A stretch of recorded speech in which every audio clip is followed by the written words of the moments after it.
There, I think you should have it now. All right, so welcome everybody to the Rotary Club of Livermore. And here we are. I'm coming to you once again from my home office. Welcome to have you all here and great to see you all, especially for the important program that we're going to have today. It looks like so far we're up to 65 of us here. So welcome. And so Ed Coates, could I ask you to lead us in the Pledge of Allegiance, and those of us at home will keep on mute while you lead us in the pledge. I think everybody should unmute themselves and say it along with me. I agree. Please join me. I pledge allegiance To the flag Flag of the United States of America, and to the republic for which it stands, one nation under God, indivisible, justice for all. justice for all. Thank you very much, Ed. So for our songsters today, up our dynamic duo of Michael and Stu. Take it away. Going to be a quad.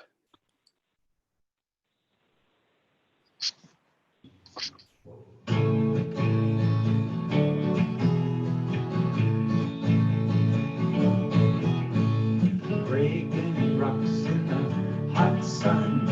I fought the law and the law won. I fought the law and the law won.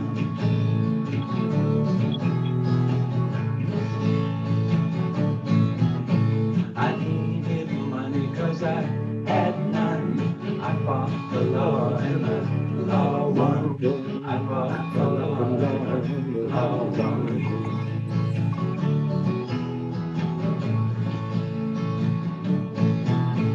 I miss my baby, so sad. I guess my race is wrong.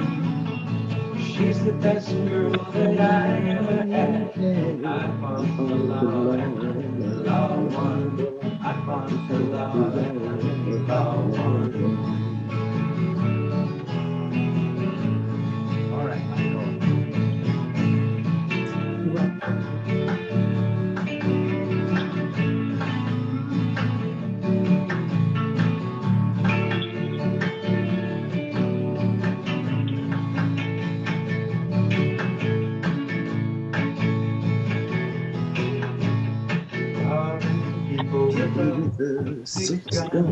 I fought the law and the law won. I fought the law and the law won.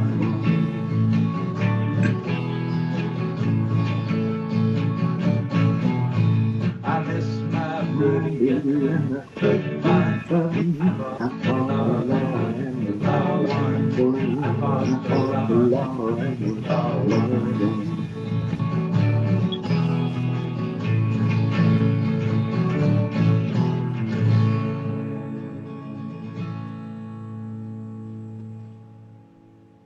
Wow, that was great. Yay.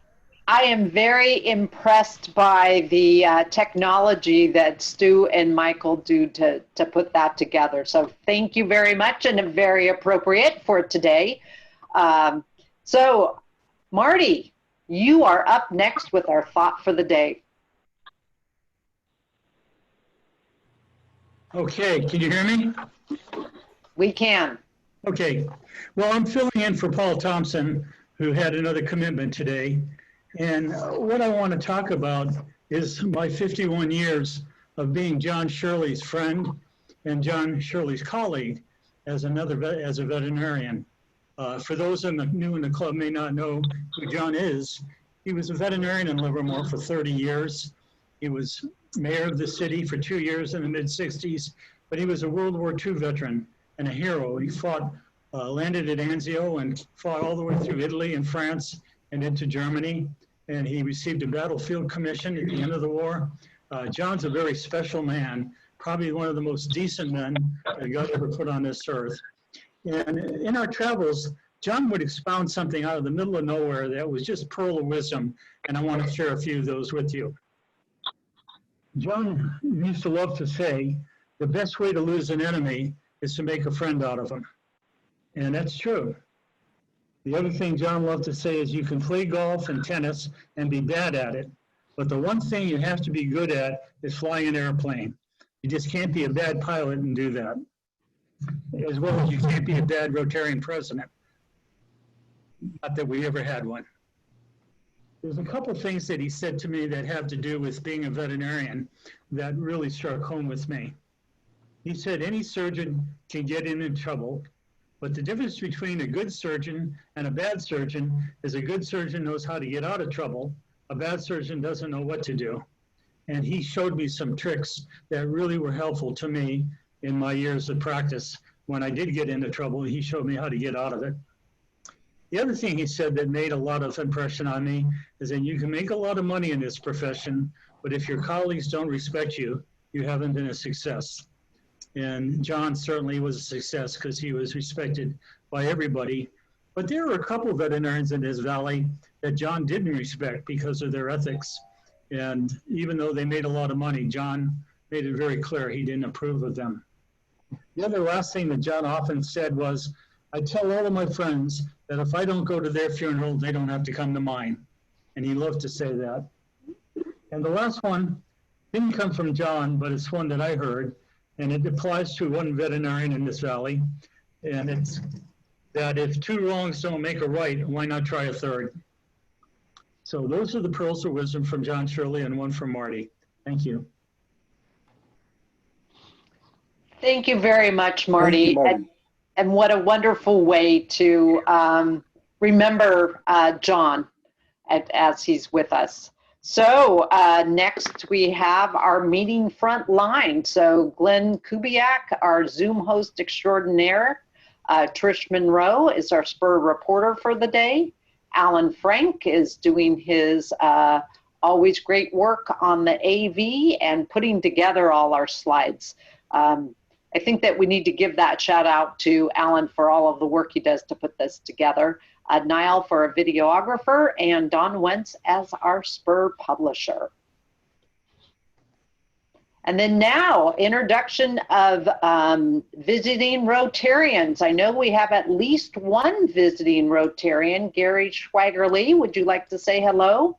Good afternoon. Good to see you all. Exciting, all these Zoom meetings. All right. Any other visiting Rotarians? Okay. And then I know we have a few guests with us as well today. So if the guests could introduce themselves. Let me ask before visiting Rotarians, Phil Dean, are you with us here today? Did not see a Phil here. Okay. Any other guests? This is Von Bragu, Carolyn. I was introduced before you arrived by Jay, and I was rude enough to insult Pat Coyle. No, welcome, Vaughn. Glad to have you with us. And then I know we have at least one other visitor and guest, and that is Steve Neff, who's kind of that Rotarian in between, right? Yeah, I was just going to say hello, fellow Rotarians, but I'm not sure that. Yeah, and I think you had a good suggestion for somebody that said you could just join our, continue to be a member of the Rotary Club of Livermore until you transfer. Anybody else as far as visitors? Okay, so welcome to all of our visitors. We're glad to have you here. Carolyn, can you remind us of Gary's affiliation, please? Okay, Gary, tell me which club in Pleasanton you're a member of. Yes, sorry, the Pleasanton Downtown Club since 1994 in real estate. All right. Thank you. Thank you. Thank you. Thank you very much. Okay. And now we'll just talk about, as you know, and I've shared with you, I'm doing my Walking Livermore. Today was day 64 of that.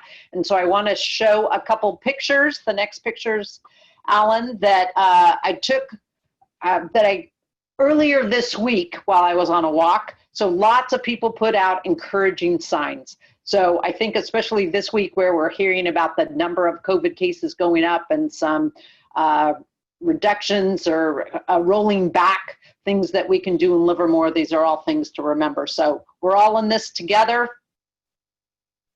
one day at a time. And, you know, don't give up. Don't fear, lose heart, lose hope. Tomorrow is a new day. And while I still have that photo up, I just want to share an experience which was kind of surprising to me today during my walk. As I mentioned, it was day 64 of my walking Livermore, and I experienced something that was new to me. I often am listening to either podcasts or having a conversation with somebody while I'm walking. I'm a multitasker. Today I happened to be listening to the Rotary International breakout session from the convention. Was a webinar on diversity, equity, and inclusion, and I could talk about more of that later. I had my route took me across North Livermore Avenue, not too far from Portola. A friend of mine was driving down the street, honked the horn, was able to wave at me. So, you know, it was nice to put a smile on my face to see a friend and a familiar face. But as I was walking a little shortly after that, was walking down the end of a court, and all of a sudden a car comes up to me, and the man unrolls his window and so followed me down the street and said, "What are you doing?" I said, "I'm just walking every street in Livermore." "Well, why are you taking pictures?" I said, "I take pictures of if I see signs, I see nice seating outside of somebody's home, nice architecture, pretty flowers." He said, "Well, you look very nefarious walking fast and taking pictures." And I was taken aback. I don't think of myself as looking nefarious.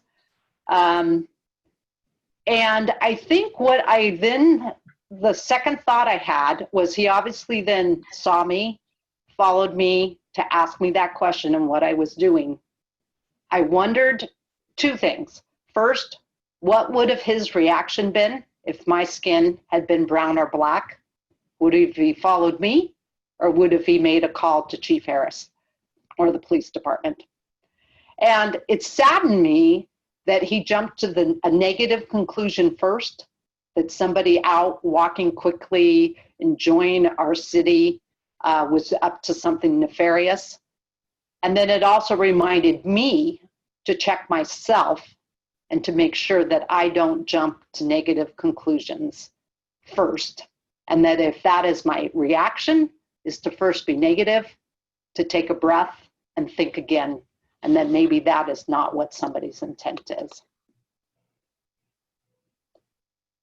Okay, our announcement that I was hoping is, I don't think I've seen, it's hard for me to check whether Phil has joined us, but for those of you who don't know, Phil Dean, along with Steve Neff, is also no longer a member of the Rotary Club of Livermore. He's a Rotarian in transition. I know his intent is to join the E-Club of Silicon Valley.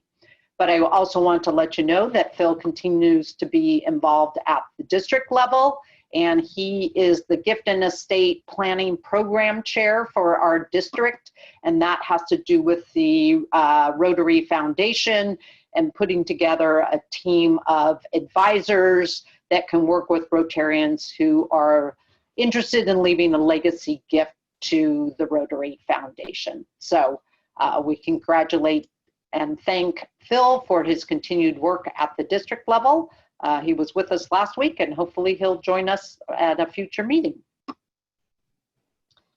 So other club news. I think that you will all remember that last week, in the end of our discussion, Dr. Bowers, as the superintendent of schools, was talking about one of the challenges in the coming year as students and staff go back to school are masks and shields.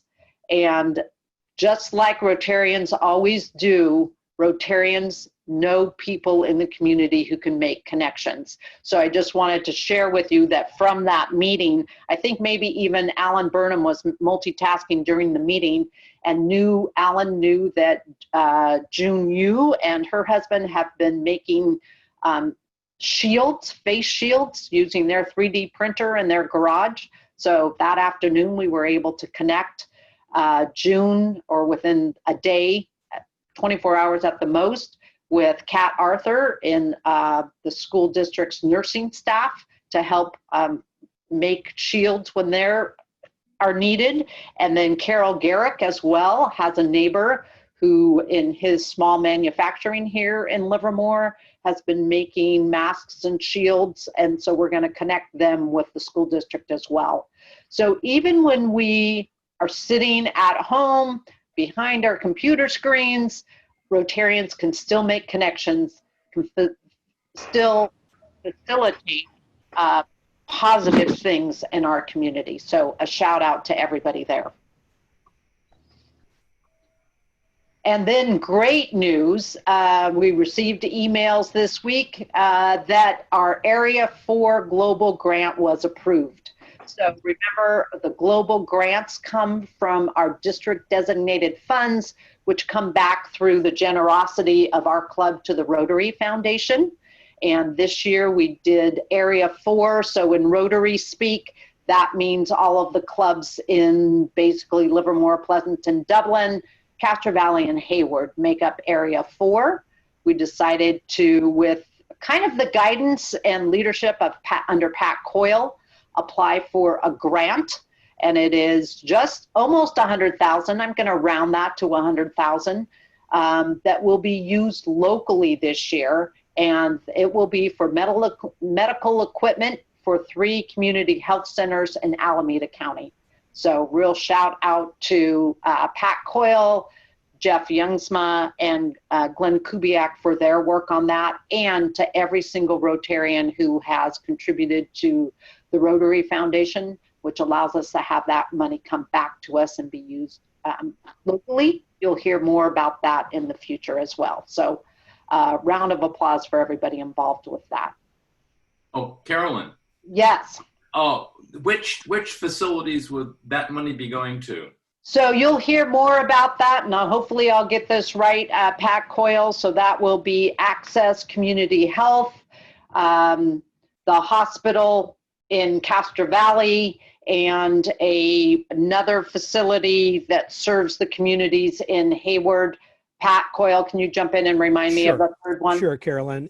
Yeah, Hank, the other community, it's Eden Hospital in Castro Valley, and it's Asian Health Services that also serves as well. So all of those entities are the recipients of the funds, the planned recipients of the funds. The last information the Rotary Foundation requested was a formal letter from each one of them. They very promptly got those back to us, and they wanted the budget line item itemized in and at the top versus having a top level summary and the details in attachments. So we've taken care of that, and they turned it around really fast. So. Great, good news. And we'll hear more about that at a future date. So thank you very much. And those are all just organizations that are serving on the front line of serving our community, and especially our lower income community, and just keeping us all safe. So up next, we have Carol with our birthdays and anniversaries. Greetings. Just to remind you that not everything is changing because of the pandemic. We all still get a year older. So here's who has birthdays in July. Jim Hannon on July 9th, Bill Grove on July 11th, Jay Davis on July 12th, Peter Paulson on July 13th, John Gordon on July 17th, Dick Warga on July 23rd, Jim Concannon on July 25th, Robert Cowan on July 27th, Mark Roberts on July 30th, and John Marion on July 31st. You're getting virtual cupcakes. Now you can get a virtual rose if you're celebrating your anniversary. Pat McMillan and Madeline on July 3rd, Jackie Williams Courtwright and Tom on July 4th, Randy Schlintz and Brenda on July 8th, Bob Jacobs and Jerry on July 9th. How many years? Oh, you want to know how many years? Okay. Do you want me to go back to, okay, Pat McMiniman, 44 years. Jackie Cartwright, 30 years. Randy Schlintz, 59 years. Whoa. Bob Jacobs and Jerry, 37 years. Carol Howell and Richard or Dick, 54 years. Trish Monroe and David, 40 years. And Don Wentz and Sherry on July 31st, 49 years. We'll be having a way to celebrate anniversaries and birthdays starting next month that will be, I hope, a pleasant surprise to you. Happy birthday to all and happy anniversary too. Yay, yay. And then we will have for next week, just so you know, courtesy of a connection with Pat Coyle, Mike Paddock, who is the chief engineer with Engineers Without Borders. So we'll learn about their important work of bridging barriers. So, and then now, without further ado, is Mark Roberts with us. Yes, I'm right here. Okay, so up next, I am going to invite Mark Roberts to introduce our guest speaker today, Chief Harris. All right, well, thank you very much. I appreciate that. I'm going to actually go through a little bit of an introduction today, even though we all know Mike, because I'm sort of very proud of his career here in Livermore. So I'm just going to expand things just a bit. So Mike began his law enforcement career in 1990 with the Oakdale Police Department, and he transferred after that to the Modesto Police Department, where he rose through the ranks from police officer to captain. He was hired as the Livermore chief in 2013. He holds a BA in criminal justice from Cal State University Stanislaus, and he has a master's degree in emergency services administration from Long Beach. He's also a graduate of the FBI National Academy, as well as the International Association of Police Chiefs Leadership in Police Organization. Now, Mike has served as Livermore's chief for the past 7 years. I hired him just almost exactly 7 years ago. He's led our department in developing the 6 pillars. And these are important because these are fundamental cultural items that he uses to lead the overall department. They include public safety and crime prevention, accountability and trust, community engagement, quality service, innovation and best practices, and employee development. And finally, wellness and succession planning. These define a foundational set of values and priorities for the organization. He also developed and implemented the area command model to strengthen LPD's relationships with the community and expand the community engagement programs, such as the ones you've probably all seen, which are the Citizens Police Academy, Coffee with a Cop, Stuff a Cruiser. So I'm very proud to introduce Mike. I've been very proud to serve with him on the city leadership. He has done an amazing job with all of our folks. And so very excited about Mike being able to present to us. Thank you very much, Mark. And before we have Chief Harris come speak to us, I would ask everybody to please put yourself on mute, and then we will have an opportunity for questions at the end. So, Chief Harris, the floor is yours. All right. I thought I'd start off with putting my mask on so we're all safe. Oh, wait a minute. We're on Zoom here, so we're okay. All right. Hey, thank you very much. Hello, everyone. Good to see you, even though it's via Zoom. I miss the meetings. I miss you guys, and I really want to thank you for welcoming me back.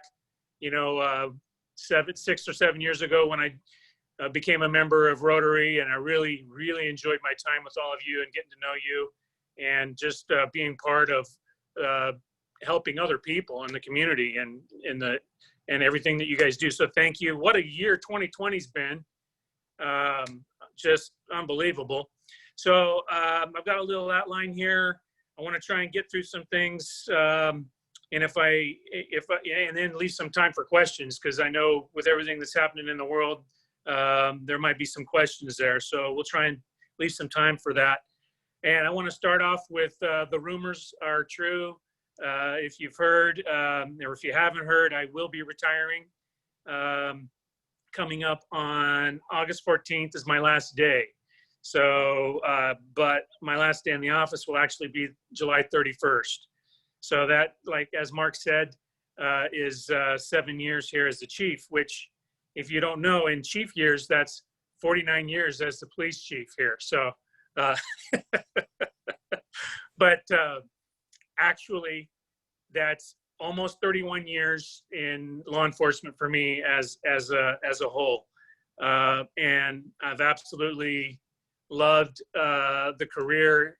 Very challenging, obviously, at times, but it lived up to what I signed up for, and that is to be involved with my community and to step up and do what I could to help other people. And so I've really enjoyed my time, and especially the last 7 years here. And before I go on, I just wanted to give a shout out to Mark. Thank you for that introduction. But more than that, thank you for being a fantastic boss for me and a fantastic leader in our city, and a great city manager. I really have appreciated learning from you, and appreciate all your leadership. So thank you so much.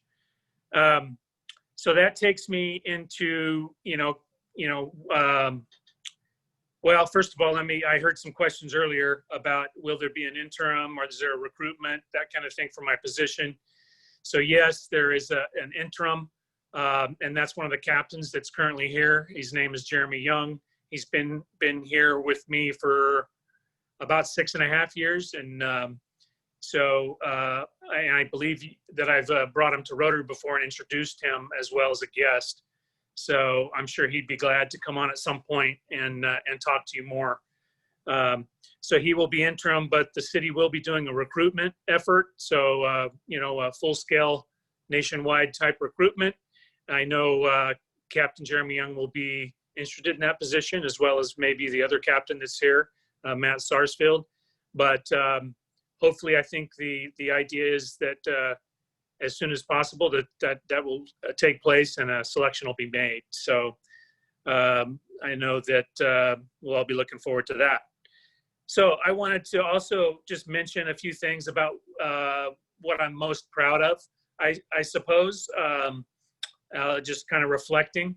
And I'm going to touch on many of the things that Mark mentioned in the introduction. But it's interesting when you look back, you think about, or at least I think about, not individual programs necessarily or events, but things that hopefully continue on past the time that you're there. Because we're all involved in our careers or organizations, and we pass through and we leave, and hopefully those things continue past us. But I don't know if a legacy might be too strong of a word, but the things that continue after you're gone. So I'm, I guess, most proud of hopefully leaving, and I believe leaving the police department in a really good place to meet this moment in time. And Mark referenced the 6 pillars, and I'll just speak a little bit about that in a minute, but that's something that I'm proud of. Also, the people that I hired and the promotions that I made while I was here, I think, as the chief, that's a critical piece of an organization, is bringing the right people in, making the right promotions, developing the staff and the leaders in the department, and just getting the right people on the bus. So I'm very proud of them and the people here. And the third thing is the relationships that built with both the community and the internal folks working in the department here. The community, obviously, that includes the Livermore Rotary Club. So thank you for that. The relationships continue and last, and they build trust. And I think that that's something that I'm proud of, that we've been able to do and engage with our community. And then lastly, is culture. Anybody that's been in a leadership position in an organization understands, I hope, understands the importance of culture. And man, it's huge in my business. You want to actually have happen what you say is important to you, and that's culture. What happens when no one's watching, and how do people behave in that type of environment? And so what I've tried to do is really focus the culture on others, a focus on others, a focus on service, and being proud to serve, and to kind of give a shift in the way we perceive ourselves as law enforcement from, tactical, warrior type mentality of a us versus them to more of a guardian mentality, and to work with the community, and a focus on outcomes versus outputs, or maybe said another way, quality versus quantity. So that's something that I hope lives on. And so those things are the things I'm most proud of. So I'll transition to a few other things here. I wanted to touch on the pillars. I think I probably spoke of them before, and you heard those from Mark. And one of the things that we did last year that took a lot of work, we transitioned our pillars into goals, and we worked really hard to develop a strategic plan, but we're calling it a roadmap. And so we took those 6 main things, we turned them into goals, and I'll just go over them quickly. Goal 1 is public safety and crime prevention, and we made objectives under each of these. So the objective, the objective under public safety and crime prevention was to evaluate and implement evidence-based crime reduction initiatives and strategies that will reduce crime, reduce fatal and injury collisions, and provide opportunities to improve quality of life. So that objective was taken, and a work group within the police department was convened and continues to be convened to research, to evaluate, to learn about that objective, to make recommendations up to the command staff and ultimately to me, and then lead the implementation efforts to get that going. So that's one work group that's working on that right now.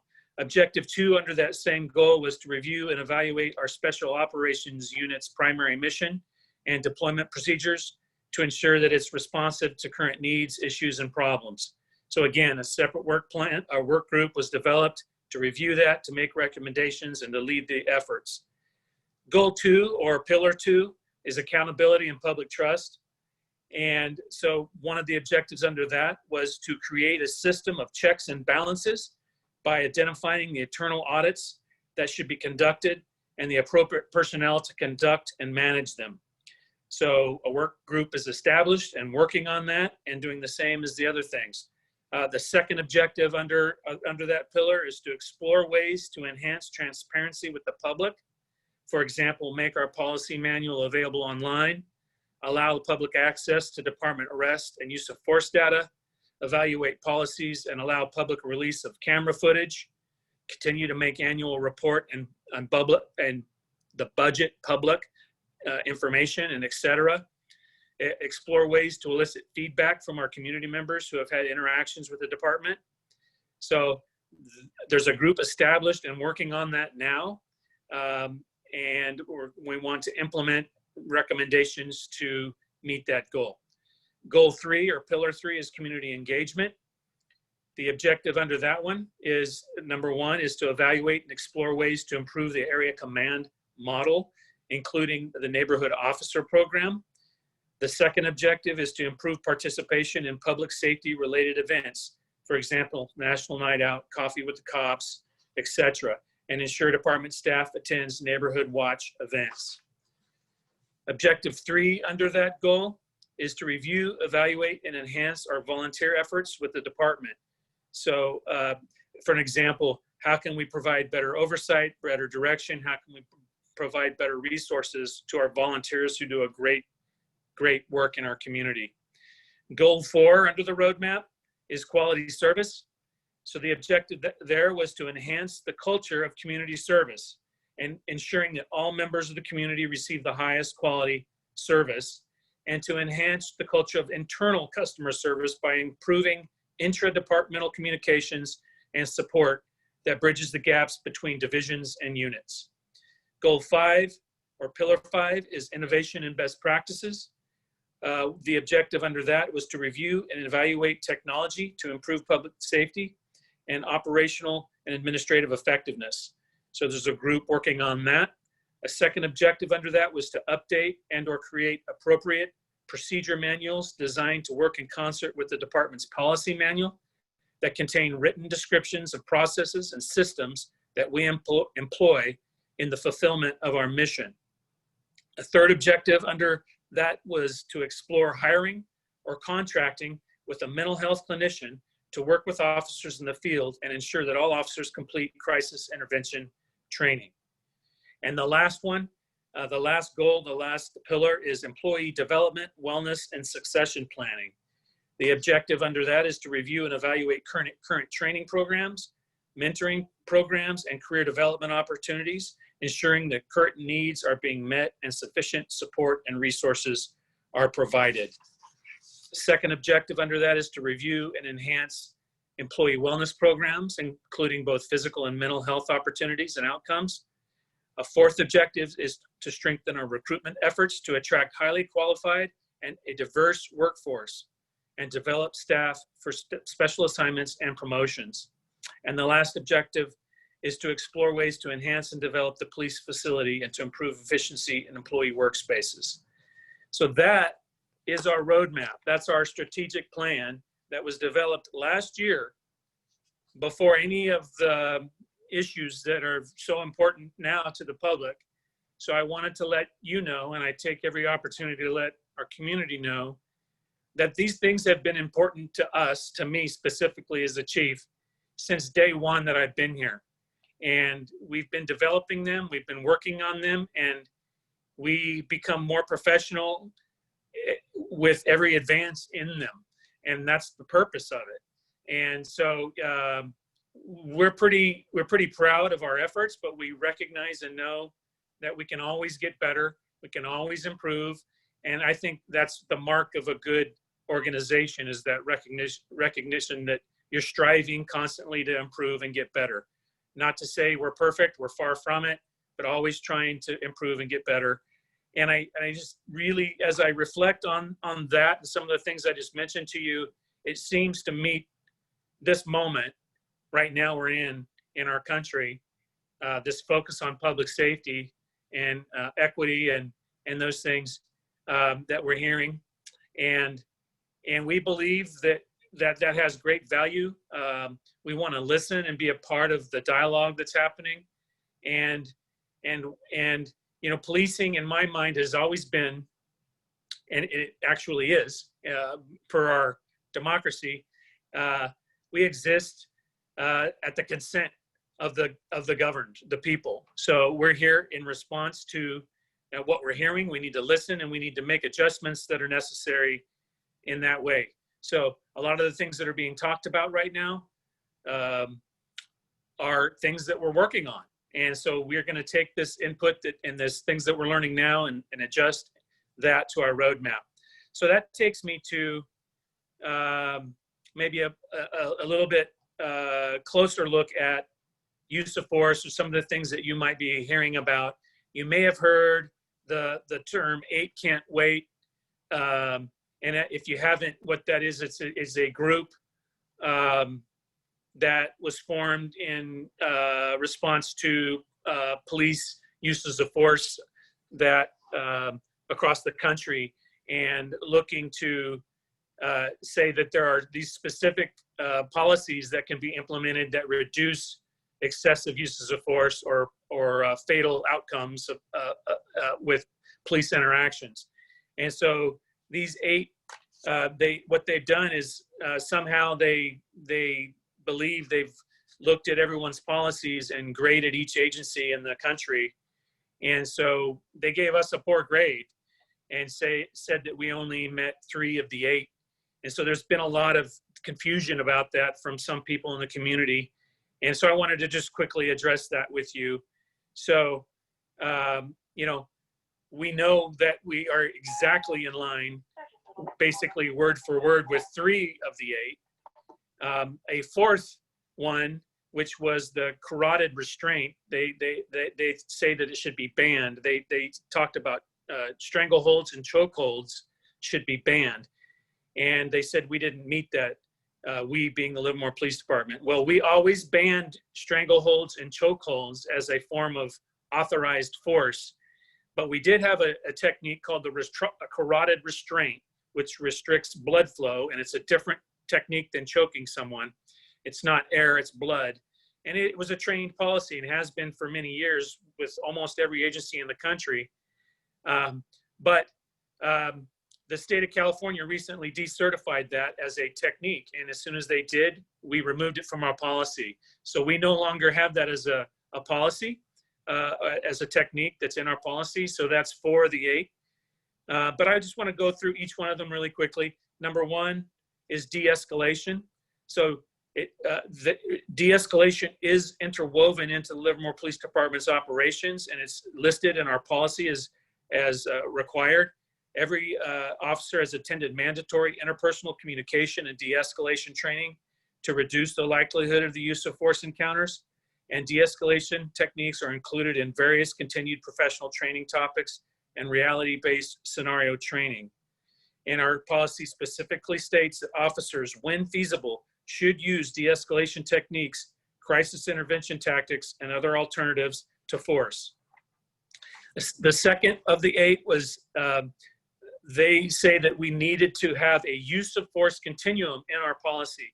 Now, the Livermore Police Department has a use of force paradigm, not a use of force continuum, or rather than a continuum.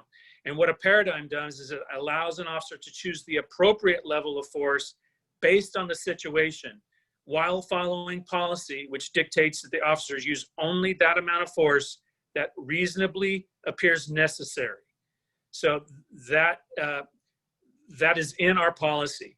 The third is, I already touched on, prohibiting the use of the carotid restraint. The fourth is requiring verbal warnings, which they agreed that we met already, but our policy does require it. When feasible, an officer shall, prior to the use of force, make reasonable efforts to identify themselves as a police officer. The fifth one is shooting at moving vehicles. And it said that we did not meet that one. When we do, it specifically says that officers should not shoot at any part of a vehicle in an attempt to disable the vehicle. It says that shots fired at or from a moving vehicle are rarely effective, and officers should move out of the way of the path of an approaching vehicle instead of discharging their firearm at the vehicle or any of its occupants. An officer should only discharge a firearm at a moving vehicle or its occupants when the officer reasonably believes there are no other reasonable means available to avert the threat of the vehicle, or if deadly force or other than the vehicle is directed at the officer.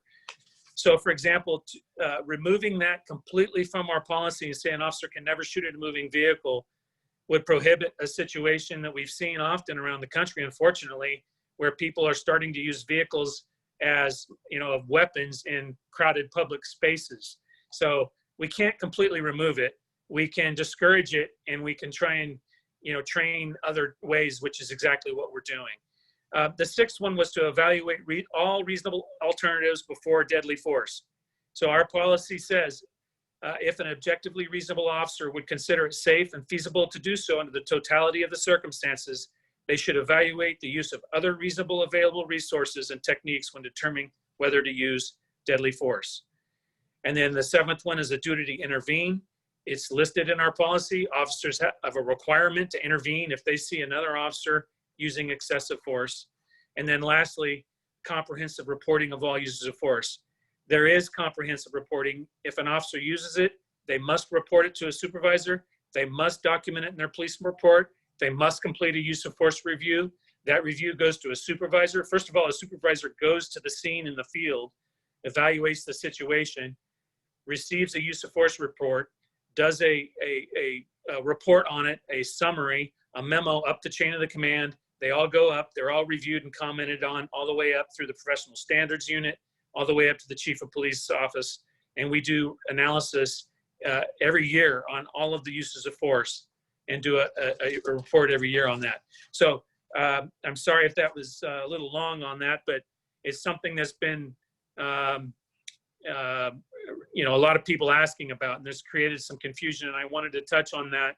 We may not be specifically in line with every word, but we are substantially in compliance, I think, with the spirit of it all. So that is that. Some people think that police officers use force on a regular basis, and when it comes to the Livermore Police Department, it's simply not true.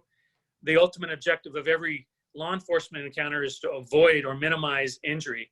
So for example, in 2019, the Livermore Police Department had 67,144 police contacts. 67,144 police contacts. That includes all calls for service that we responded to and officer-initiated activity. So traffic stops, stopping someone on the street for whatever reason. So when comparing the number of police contacts to the number of uses of force, it was 0.07% of contacts. Okay, when you compare it to actual arrests, it was 1.3% of the time that we arrested someone, which I believe, I don't have the stat in front of me, but I believe it was over 3,600 arrests. 1.3% of the time where force was required. And of the time that force was required, 69% of those people were under the influence of alcohol or drugs. So it's a rare case when force is used. And also in 2019, of the uses of force that occurred, there were no fatal encounters, and there were no serious injuries that required reporting to the state of California, which is a requirement. So it's rare. Our policies we get from a company that's called Lexipol. It's a policy platform, and they provide daily training bulletins regarding policy. So our officers are consistently being reviewing policy and refreshed. It's the leading nationwide platform for comprehensive public safety for local government and police departments. So they constantly update any new laws, any case law, any best practices. And so our policies are constantly being looked at, not only by them, but each one is assigned to a management level employee to review at minimum on an annual basis to make sure we're up to date on our policies.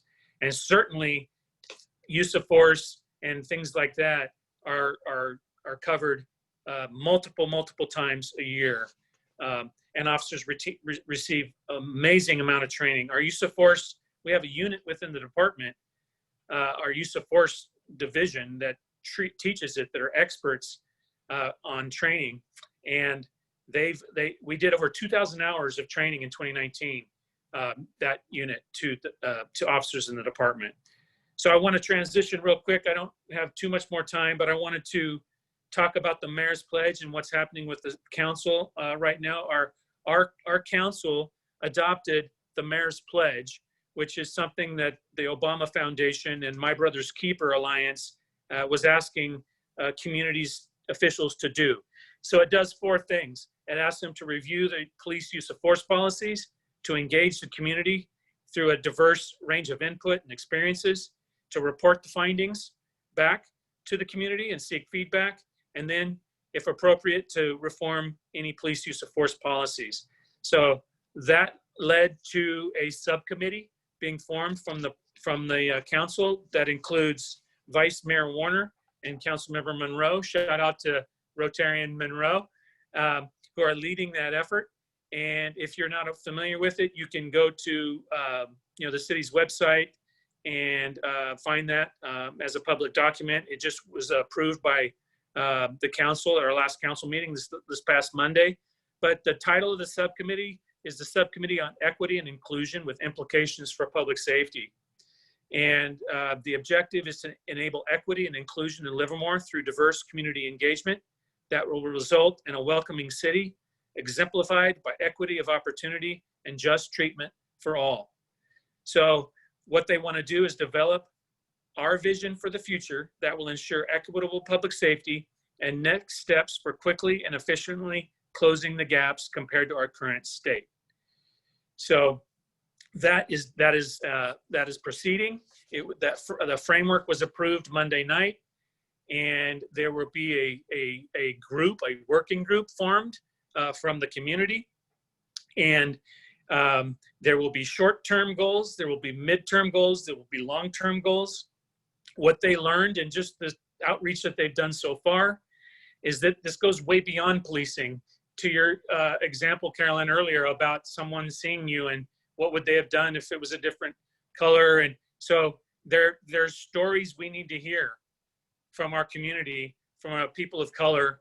We need to understand, and we need to empathize and try and step into their shoes and experience life through their lens, and then step out of that and say, okay, you know, develop some self-awareness there, and as a community, as individuals, and say, okay, where do we go from here? It starts with listening, and it's way beyond just a few use of force policies.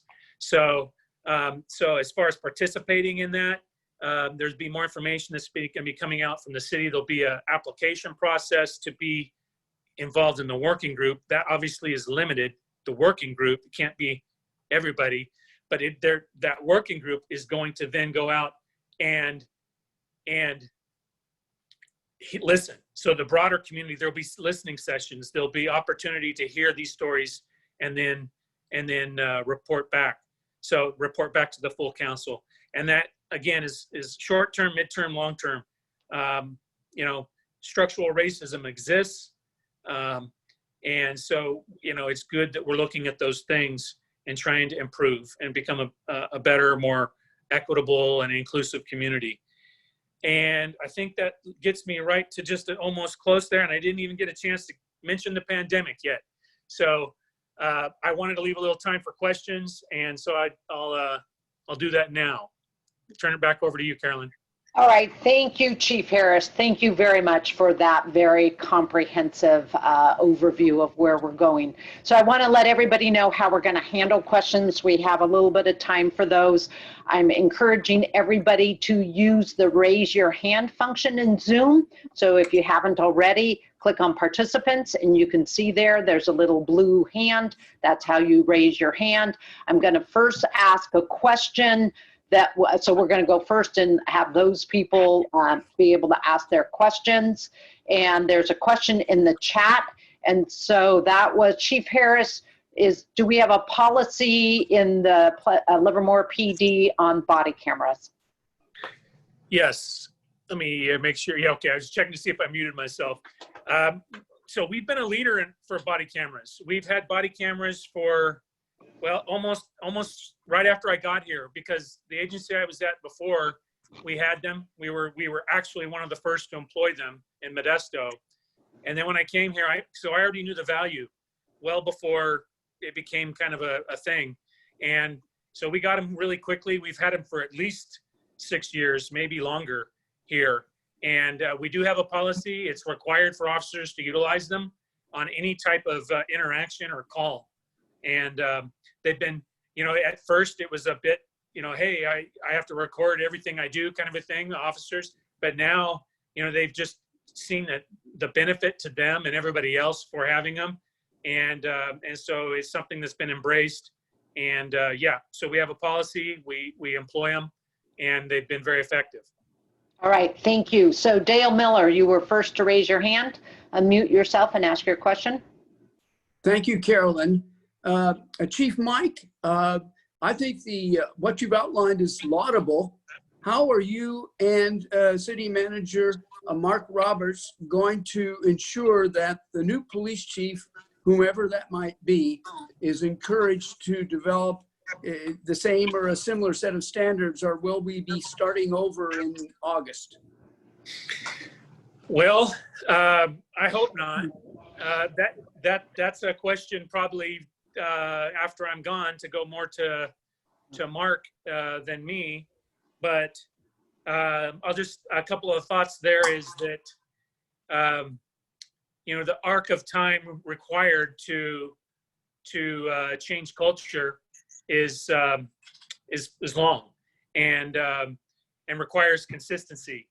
And I guess what I've been told, the average career span of a police chief is 3 to 5 years. So if there's all this change over and over, it creates a little dizziness in the organization if we're always changing. And I experienced some of that feeling from this organization when I took over a little bit in response to this developing a plan. Oh, here we go again, kind of a thing with another plan.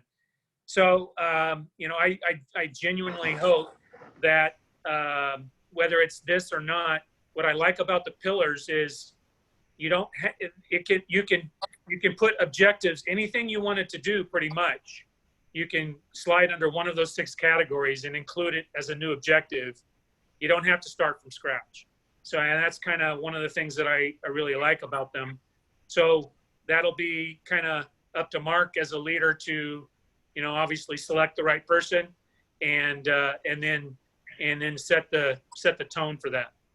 All right. So Mark, Thank you. Mark, since you have your hand up, I'll let you respond next. Thanks. Well, let's be clear. Michael's hiring was not an accident or a fluke. Michael was the type of leader that we were looking for. The way our system works is that I'm responsible to hire each of the department heads. And when I'm doing that, I'm looking for a very specific set of criteria and a very specific set of how they interact and how they lead people. And Mike very clearly articulated what you see coming across today about his perspective, how culture actually drives an organization, and how he believed policing fit in fundamentally as guardians of the communities rather than occupiers. And some police departments very much have a we versus them and have a very different philosophy about the communities that they serve. So at the top of my list, again, will be someone who shares that philosophy that the chief has. I've seen the effectiveness of his work. I've also seen how long it takes to move culture. I've been in the current city organization for 33 years. And anytime we've had to move culture in any of the departments, it's a 5-year process to begin to do that. People are people, and they want to wait you out for a little while on that. So very much that'll be at the top of my list. We'll have an inclusive process. We did last time. Chief ultimately interviewed with, I think, a total of 28 people in 3 different groups because it matters and how people react to that person based on their background. In other words, it wasn't just me in that process. Right. It was community leaders from throughout the community. I mean, the chief was sort of surprised that he hadn't spoken to literally every Livermore citizen by the time he got hired because it was an 8-hour set of interviews. And we're going to put the next person through a process just like that. And I'm super excited about being able to do that. And the true leaders with the right approach rise to the top in that process. You can only BS for so long with so many people. So very proud of our hiring record here in Livermore. Very excited to choose Mike's successor. Mike very much did leave it better than he found it. And that's the mark of a true leader. Thank you very much, Mark. So Alan Frank, you have your hand up. Yes, Mike, this should be an easy question. First of all, how large is the department? How many members are there in the department? And then how many have been affected by the pandemic? So we have about 145 total employees in the police department. And we have 95 of those that are sworn, meaning from me down to the newliest hired police officer. And the others are civilian professional staff members, dispatchers, records clerks, assistants, that type of thing. And so the police officers in this organization and many others as well, are obviously essential workers. And I found that a difficult, challenging definition. I don't like to say anybody in this organization is not an essential worker.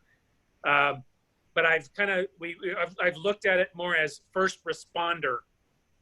They never went home. They've never been working from home. They've continued working. We have had some staff, like my assistant and other assistants and other clerks that have worked from home, and they've set it up where they're able to work from home so many hours, and anything beyond that they don't have work that they can accomplish, they've been taking leave time. So yeah, we've had to adjust. It's interesting how this has happened and changed from the beginning. And in the beginning, when it all happened and we didn't really know a lot about it, we immediately shifted to 2 12-hour shifts, and so there'd be no cross-contamination of personnel. We've adjusted to, we don't have in-person meetings, we don't have in-person briefings. Officers brief, they go to their cars at the beginning of their shift, they call in to a conference briefing, or they brief out in the parking lot 6 feet apart outside versus the way they used to do things. And obviously masks and other things have been a requirement. The way we respond to calls and that kind of thing has changed over time as well during the pandemic. So that's how we've adjusted.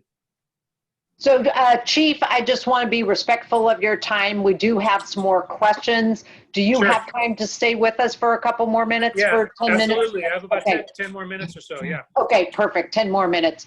So, Kathy Streeter, or you had your hand up. Yes, I did. This question is kind of, it's not about our police here, but about the national situation. You talked about crisis intervention. When I was in high school, there were 2 young men that were very smart, very good looking, very athletic, but I was horrified when I found out they became policemen. So obviously everybody is not made out to be a policeman. When all of this brutality across country came to light, the public immediately wants to defund police all over the place, with just plain insane. But my thought is, and I don't know what the answer to this is, I would think that one of the testing issues when hiring a policeman would be psychological. And I'm wondering just how much we do here and how you feel about nationwide program for that. Yeah. So I can speak for California, and I'm not exactly sure how it works in other states, but there's a requirement in the state of California to become a police officer. There's these minimum standards that you have to meet, in addition to an intensive background investigation that goes back into their background all the way back to high school.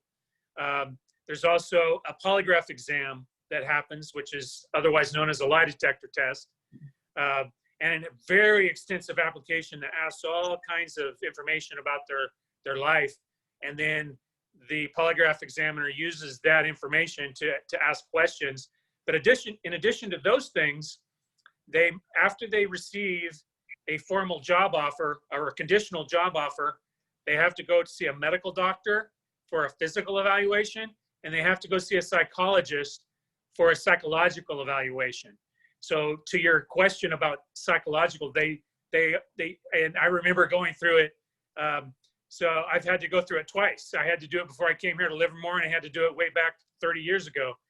And if you've never taken one of those psychological exams, it's one of those 1,500 question minute, tests. And then you have to go through it, and then you have to look at the pictures and all that, and all the things that you do with the psychologist. You have to sit through an interview with them, and you have to answer open-ended questions, essay form that are unfinished. So unfinished questions that you have to complete about things like races of people or things like that. And so then the psychologist does a comprehensive report, and there's a state requirement for the different categories that they have to meet as suitable. And so we get that report, that final report from the psychologist before we make a final job offer, with their evaluation of whether the person is suitable or not. So like racism and that kind of a thing, or prejudice, implicit bias, is supposed to be drawn out within that process to show if someone is not suitable or not for a police officer. Okay. Thank you very much, Chief. And next, TJ, you've had your hand. You don't have your hand up anymore. TJ, did you still have a question? Nope. Okay, and then, so I'm going to ask Marianne, you had your hand raised for a long time, and then next we'll go to Niall. Okay, thank you very much. Thank you, Chief Harris, for your 7 years of service to Livermore. It's been outstanding. And thank you for your presentation today. My question is, what was perhaps your most challenging time or situation during your 7 years of service in Livermore? That might be a broad spectrum, but there's probably something that really stands out for you. Wow, that is a great question. So in my job, there's challenges, it seems like, all the time. I mean, it feels like my job is one big challenge. Whether it's internal with a particular issue happening, whether it's trying to hire enough staff to respond and get out there and handle the calls and hiring the right people, whether it's following through and investigating complaints of misconduct and making the right decisions on those after they're investigated. That's always challenging. Making sure we're being fair, but also doing the right thing, releasing people when necessary. Those are hard decisions. And then you look at policy and just societal challenges. Crime is always a challenge, responding the right way, not too heavy, but not too light. And the types of things like homelessness that seem to grow, or a particular type of crime that seems to rise, and everybody wants it solved, or it's happening in my backyard and they're wanting us to deal with it. And it's like, whenever there's a problem, the one place people can call all the time is the police. And they do, believe me.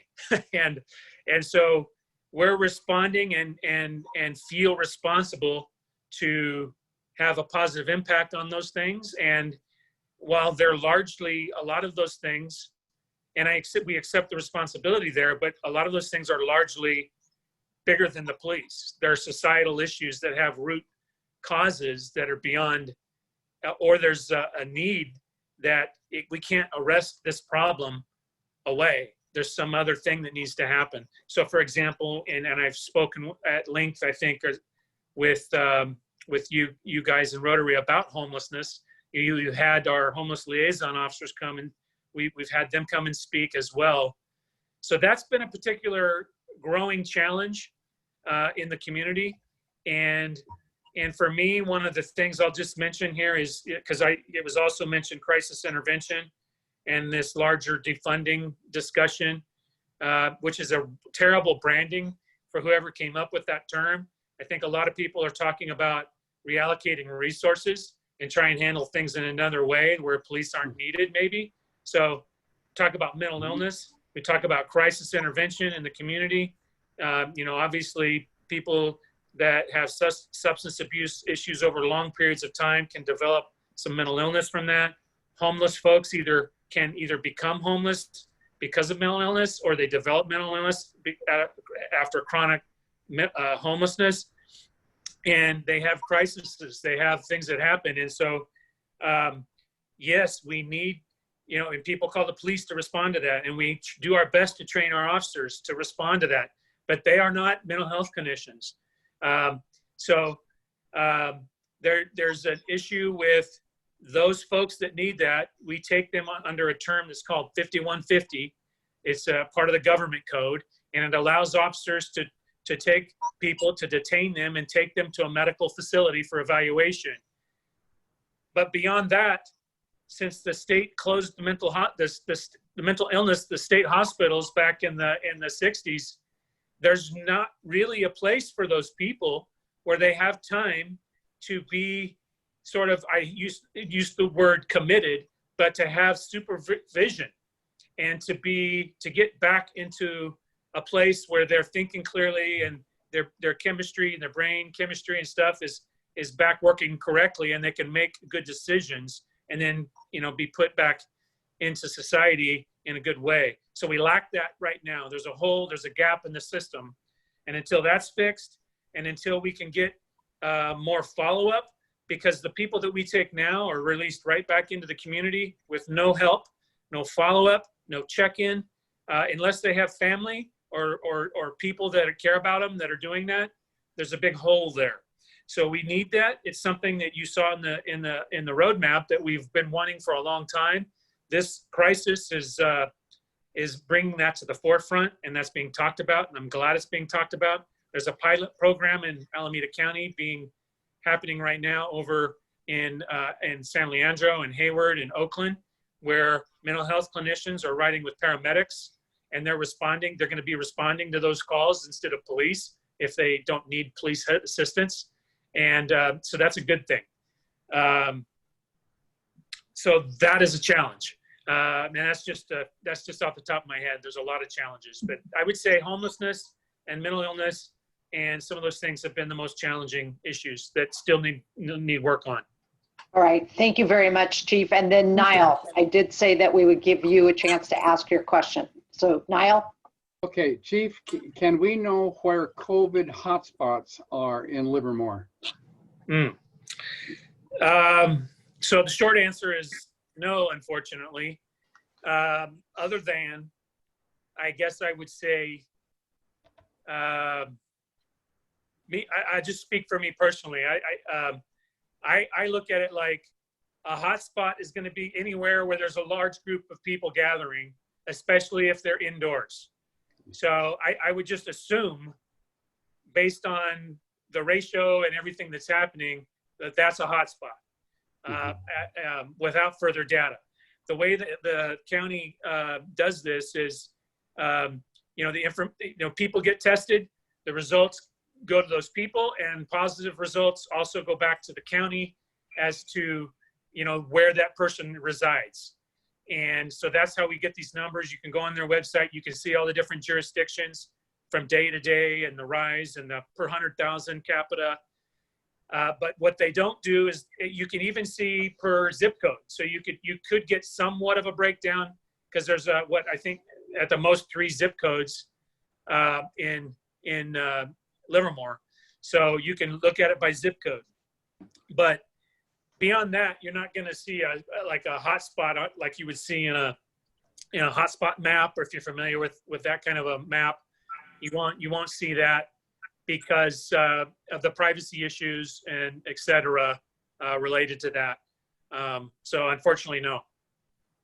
Okay, so Chief, we're just going to ask you, which I hope is an easy question, and thank you very much for sticking with us for this length of time and the quality of information that you shared with us. What are your plans for retirement? Oh, wow. Yeah, thank you. That's an easy one. No immediate plans other than, I want to spend more time with my family. I think you may remember I have a 10-year-old and an 8-year-old at home. I also have my 3 adult children that live all over the place, one in Seattle, one in Idaho, one in Oakland. And the Oakland one, obviously the closest. The one in Idaho has, some of you know, but many of you might not, that she adopted a couple of her kids from Liberia in the last few years, and we love them very much, and we want to spend more time with them. I also just recently was notified that she's pregnant with twins.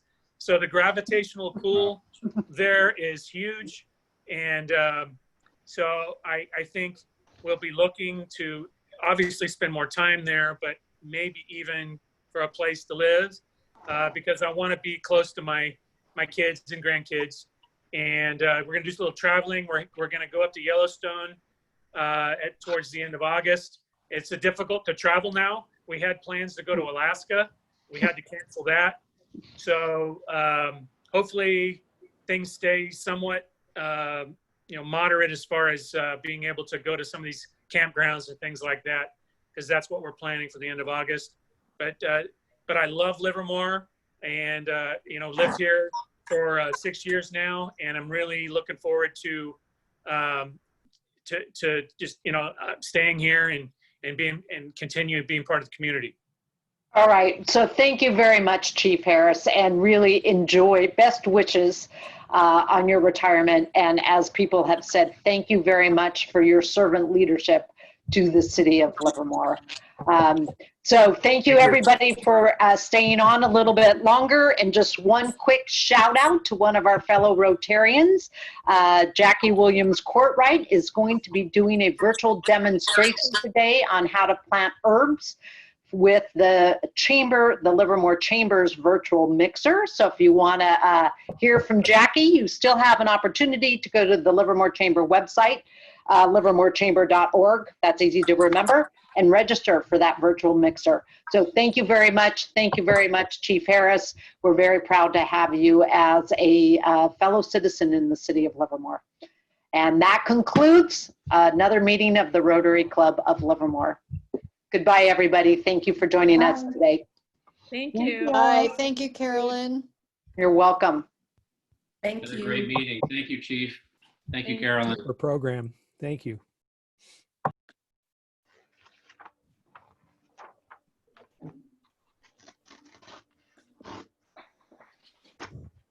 Bye all. Bye-bye. Bye, Sheila. Carolyn, I have a question. Area Yeah, sure. 4, just the Valley Clubs have, has it been changed now where Hayward and Castro Valley are part of it as well? Yes, and I think it's, I don't know all of the history behind that, but yes, Area 4 right now is, so the 2 clubs in Livermore,